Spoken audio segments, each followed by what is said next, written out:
Regional, estamos con Manuel Guerra. Fiscal, ¿cómo está usted? Gracias por concedernos esta entrevista. Muy buenos días, Julio César. Fiscal, muy bien estamos. ¿Cómo se explica que estos delitos violentos hayan subido en pandemia? Uno hubiese esperado, ¿no? El sentido común decía, bueno, esto quizás baja. ¿Cuál es la explicación que ustedes tienen? A ver, más que subir los delitos violentos en pandemia, Julio César, yo creo que los delitos violentos en pandemia en general han bajado. Lo que ha aumentado es el nivel de violencia. Tenemos niveles de violencia que son muy altos y eso a nosotros nos resulta particularmente preocupante. Tenemos una situación en la cual, debido a la misma pandemia, los delincuentes aprovechan los horarios cercanos al toque de queda para acometer violentamente a las víctimas mediante encerronas, portonazos, asaltos a locales comerciales o asaltos al interior de domicilios, que es la situación más delicada. Pero en cifras globales hay una disminución. Lo que nos falta ahora es poder avanzar en identificar más bandas que las que ya tenemos identificadas y que cometen y que concentran la mayoría de los delitos violentos. Fiscal, ¿de dónde sacan las armas? Es una muy buena pregunta, Julio César. Las armas normalmente se mueven a nivel de comercio clandestino. Yo creo que nosotros nos pena tener un mayor control de lo que son las armerías. Es muy fácil que las personas en Chile tengan acceso a armas de fuego. Y también tenemos todo un mercado de armas que han sido robadas desde domicilio.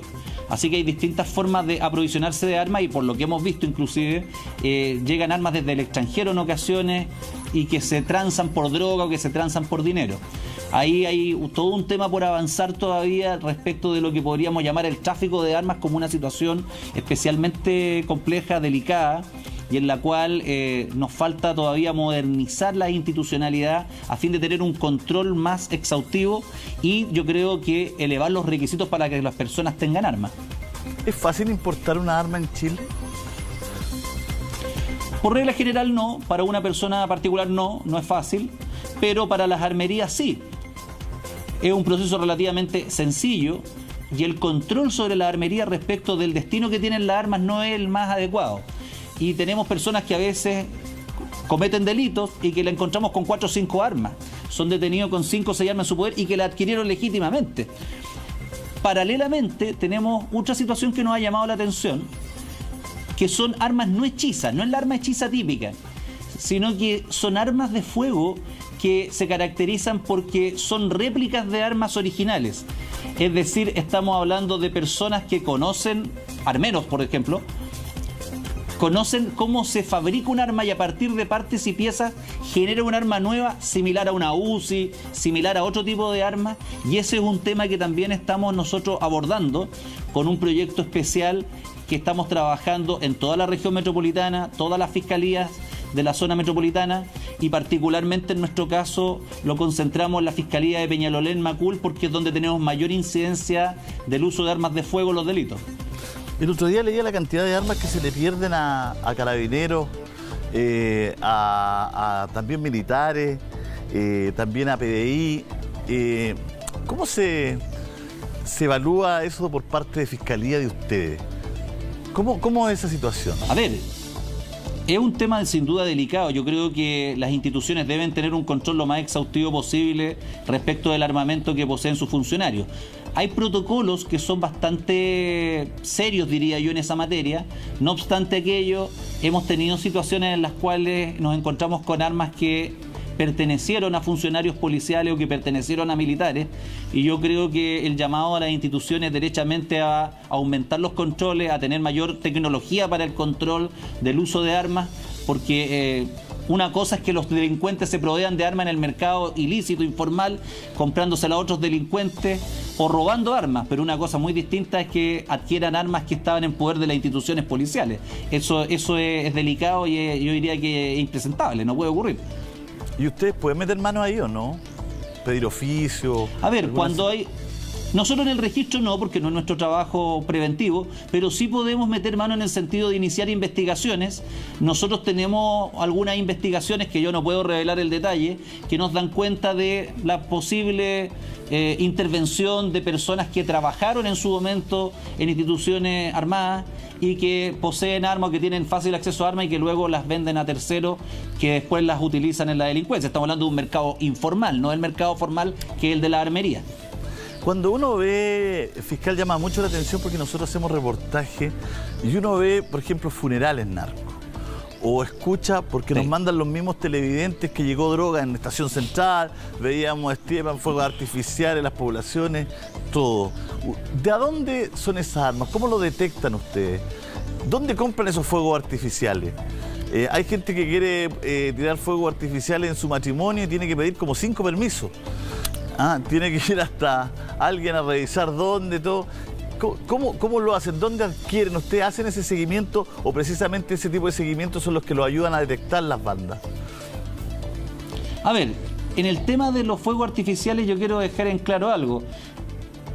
El uso de fuegos artificiales no es delito en Chile, ¿ya? Es una falta administrativa que está sancionada la Ley de Control de Armas, pero donde el Ministerio Público no tiene intervención.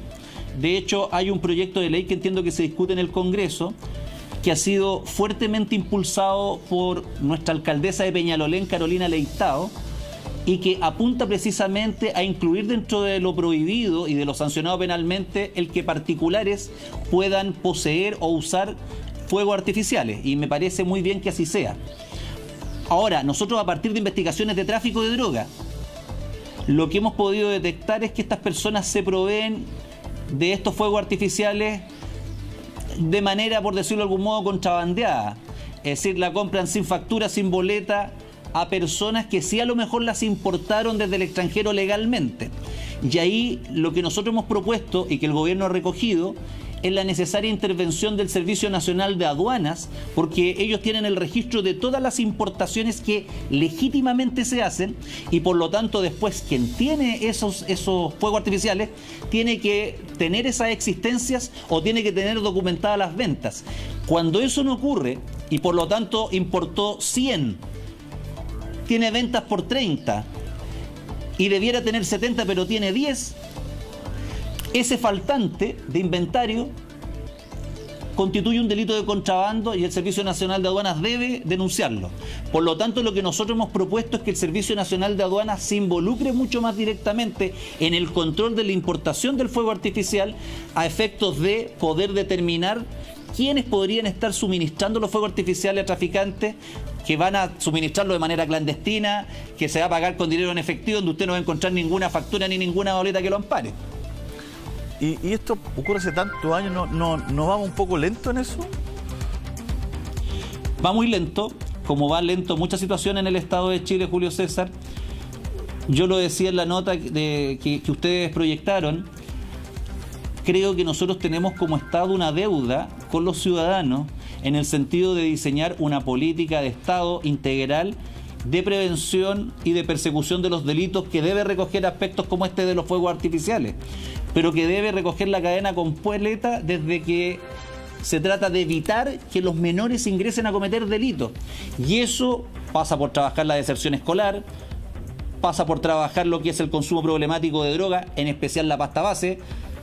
Yo soy de la idea de que la pasta base es una pandemia que en Chile se instaló hace más de 20 años, que está matando a los jóvenes, que además los involucra tempranamente en el delito y que genera importantes niveles de violencia. Y por distintas razones no hemos sido capaces como Estado de diseñar una política para trabajar seriamente en esa materia, tanto en lo que es la prevención del consumo de drogas y en el tratamiento del mismo. No tenemos suficientes centros de tratamiento que aborden esto, que es un tema de salud pública de especial gravedad y que se liga con la violencia que se vive especialmente en los sectores más vulnerables. Manuel, si la pasta base afecta a los pobres. Manuel, había un plan piloto, ayúdeme usted, en San Miguel, creo, donde se intervenía, como usted dice, a los imputados y se le hacía un trabajo de alcohol y drogas, de desintoxicación, con muy buenos resultados. Creo que era en San Miguel. ¿Por qué esos planes no se llevan a cabo o no se trabajan? Si sabemos que una persona que después vuelve y sigue con hábitos de droga y de alcohol, sigue en la senda del delito, y sabemos a partir de esa experiencia y de esos pilotos que dejando el alcohol y dejando las drogas, esas personas se pueden reinsertar. Mire, lo que pasa es lo siguiente, ese plan, Julio César, que se llama Tribunal de Tratamiento de Droga, existe en Chile desde el año 2005-2006 aproximadamente, impulsado por la Fundación Paz Ciudadana y en una mesa en que trabaja el Ministerio Público, la Defensoría Penal Pública y los Tribunales de Justicia. Y eso opera a nivel de plan piloto desde esos años. Lo que nos ha faltado como Estado es la capacidad de transformarlo en una política pública permanente y nacional. Y eso requiere tener centros de tratamiento adecuados a través de todo el país, tanto ambulatorios como residenciales, que permitan tratar a las personas sus adicciones. Y en ese sentido, lo que logra con eso es que esas personas no sigan escalando en la cadena delictual, especialmente desde que son más jóvenes.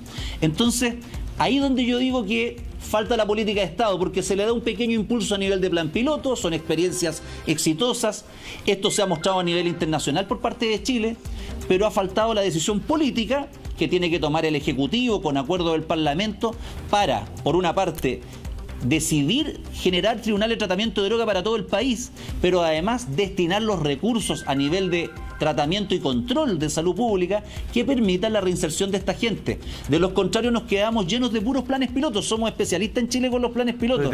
Y lo que falta es la política integral de largo plazo. Manuel, es un plan piloto de 15 años, pero insólito. Por eso le digo. Claro, es insólito. ¿Qué es lo más raro que se ha encontrado usted, Manuel? Porque hemos visto caballo de carrera, auto, hemos visto hotel. ¿Con qué es lo más raro que se ha encontrado en estos años de decomiso? A ver, mire, yo trabajo en la Fiscalía hace 18 años. Fui fiscal adjunto en Iquique, después fui fiscal en San Antonio, en Maipú. Me tocó dirigir la unidad de tráfico de droga de la Fiscalía Nacional y ser fiscal regional en Tarapacá y luego acá en la zona oriente. Así que le aseguro que he visto muchas cosas, algunas bastante extrañas, desde, por ejemplo, todo lo que es el culto a los muertos en las acciones del narcotráfico. Como usted bien sabe, hay enfrentamientos entre bandas rivales y una de las cosas que más impacta es cómo se le rinde culto a los muertos a través de animitas, pero no es cualquier animita. A veces con objetos de lujo, carteras Louis Vuitton de marcas carísimas, objetos como joyas, y estas personas, antes de cometer un delito de robo, por ejemplo, van a hacer una verdadera procesión esa animita para que esa persona los proteja. Hay mucha superchería religiosa dando vuelta en esto, que es muy parecido a lo que es la santería en México, claro, donde se le rinde culto a determinadas personas que murieron en acciones delictuales, por robos, por homicidios o por tráfico, y especialmente cuando han sido muertos en acciones en las cuales ha participado la policía. Hay una suerte de canonización, por eso lo modo, de figuras delictuales en distintos lugares, y eso a mí siempre me ha llamado mucho la atención.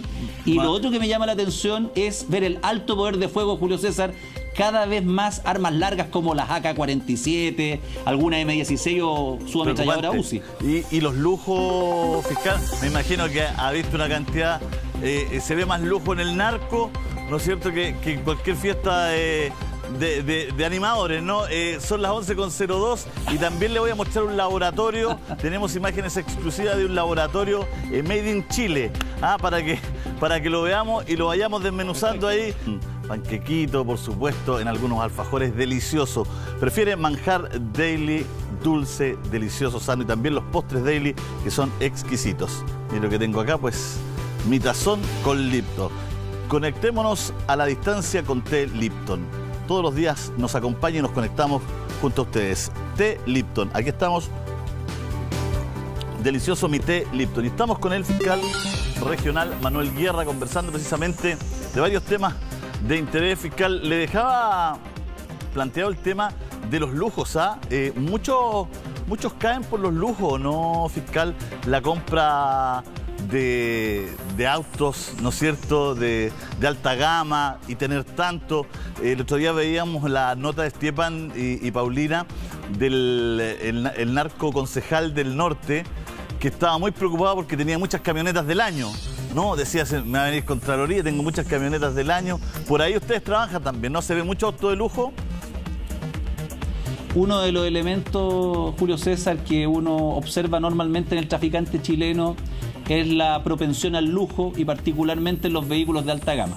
Como se trata de gente que trabaja con dinero en efectivo, no a través de cuentas bancarias, utiliza grandes sumas de dinero para adquirir vehículos caros, los cuales se hacen vistosos porque normalmente viven en sectores que son más precarios habitacionalmente, por ejemplo. Entonces destaca un vehículo de alta gama, es llamativo y se utiliza porque es un símbolo de estatus al interior del mundo de la delincuencia en general, no solo del tráfico, también en el robo. Y por lo tanto un elemento en el cual uno apunta porque da cuenta también de ganancias ilícitas, porque normalmente no tienen cómo justificar el patrimonio con el cual adquirieron estos vehículos. Entonces, frente a eso, por ejemplo, nosotros hemos planteado la posibilidad de que se genere una ley de extinción del dominio.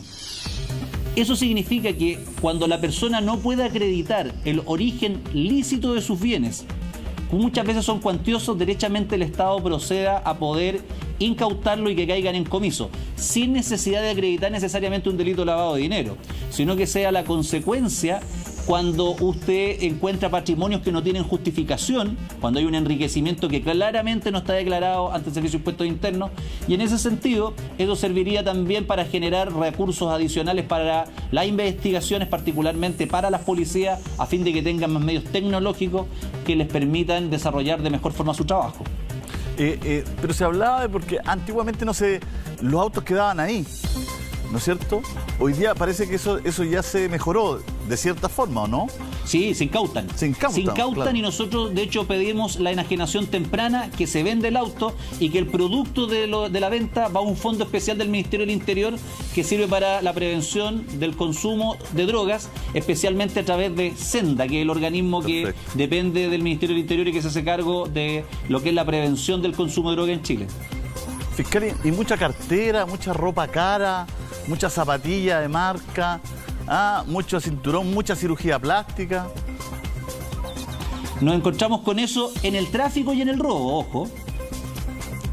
Porque uno piensa que solamente el mundo del tráfico. Nosotros tenemos también, y en eso nos hemos enfocado acá en la zona oriente, en las bandas que se dedican a los asaltos. Y ahí es muy común que los sujetos en sus redes sociales, por ejemplo, muestren objetos de lujo.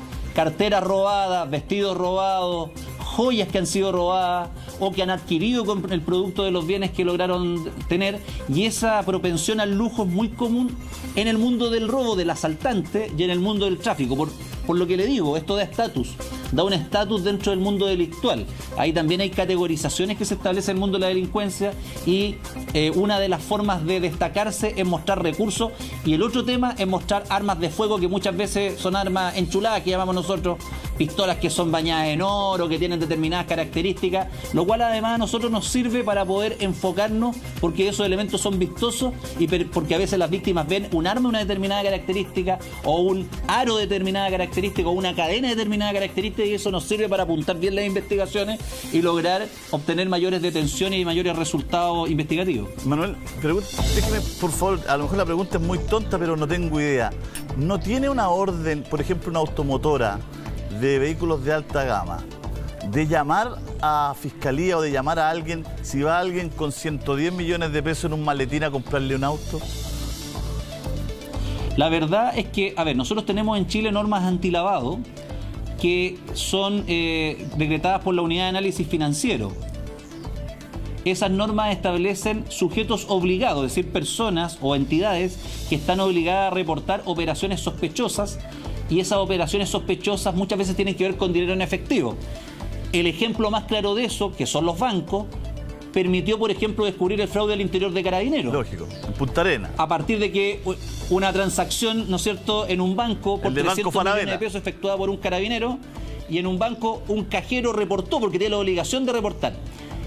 Hasta hace poco tiempo atrás, yo la verdad que no tengo el detalle hoy día, pero no tenían obligación la automotora, no eran sujetos obligados. Y yo creo que deben serlo, como las joyerías, como cualquier lugar donde se trance dinero en efectivo en altas cantidades. Los remates de caballo en el hipódromo chino, el club hípico, porque ahí se trabaja mucho con dinero en efectivo, y obviamente que es un mecanismo que permite identificar autores de delitos. Nosotros hemos contado con colaboración de automotoras, pero debería existir un reporte obligatorio de toda compra o adquisición de vehículos con dinero en efectivo, a efectos de que la UAF pueda identificar un patrón de conducta, y en ese caso es la Unidad de Análisis Financiero quien nos formula a nosotros el aviso de reporte de operación sospechosa, y por instrucción del fiscal nacional, cada vez que hay un reporte de operación sospechosa, los fiscales tenemos que crear una causa por lavado de activos, y eso lo hacemos siempre, pero ojalá que sean más los sujetos obligados. porque mientras más sujetos obligados hayan, mayor disponibilidad de información va a haber para trabajar temas como el contrabando, los delitos tributarios y el lavado de activos. Oye, hablaba de patrones de conducta. ¿Encuentran ustedes mucho narco o jefes de banda por la novia, por la amante, por el regalo, porque tienen 2 casas? En México cayó el general Rebollo, ¿no? Que era el zar antinarco porque tenía 2 casas, tenía 2 familias, ¿no? Y nunca le sacaron en cara que tenía 2 familias, sino que se preguntó la policía, los fiscales en México se preguntaron, ¿cómo mantiene 2 familias si gana esto nomás como general? Y ahí se dieron cuenta que era hasta vecino de uno de los narcos más grandes y más buscados, ¿no? Y que finalmente iba a Estados Unidos a dar grandes charlas de cómo se combatía el narcotráfico en México, y él favorecía a una de las bandas, ¿no? La historia del general Rebollo la pueden buscar ahí, los que les interesa este tema, es fascinante. Acá hay harta amante, tienen 2 casas, 3 casas, los pillan por algunas cuestiones parecidas, ¿o no hacen? ¿Siguen esos patrones de conducta? A ver, cuando se investiga a una organización criminal, nosotros nos enfocamos en distintos aspectos y la policía en eso es bastante acuciosa, y eso incluye las redes familiares o los contactos más estrechos.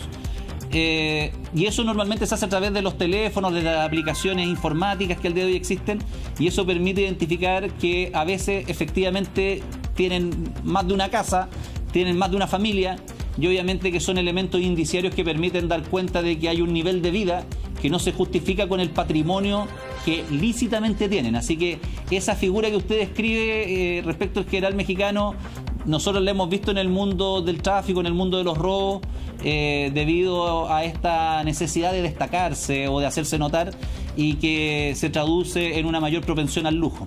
Manuel, le queremos agradecer, la verdad que es un hallazgo conversar con usted, porque yo lo he hecho en la radio, pero no acá en la televisión, y la verdad es que es muy claro, muy concreto, quedan muchas cosas que uno a veces no entiende, mucho más claras, y le queríamos invitar, vamos a ver ahora un laboratorio. ¿Cómo es la experiencia de ustedes con los laboratorios en Chile?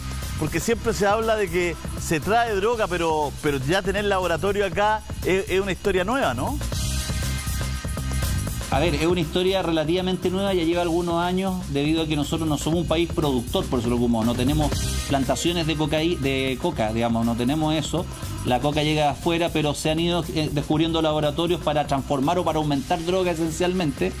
Y también hay una preocupación nuestra respecto a lo que puedan hacer laboratorios destinados a crear drogas de síntesis. Estamos hablando como lo que sería el éxtasis u otra, el MDMA, que son ciertas drogas que son de síntesis, que son bastante peligrosas, y hay efectivamente posibilidad de que haya laboratorio. Chile es un país de una industria química enorme, y cuando hay industria química enorme hay posibilidad de que haya laboratorio. Y por eso vamos a ver este informe exclusivo, se lo vamos a mostrar a usted, y le agradecemos, fiscal, su participación. Le damos la nota. No, muchas gracias.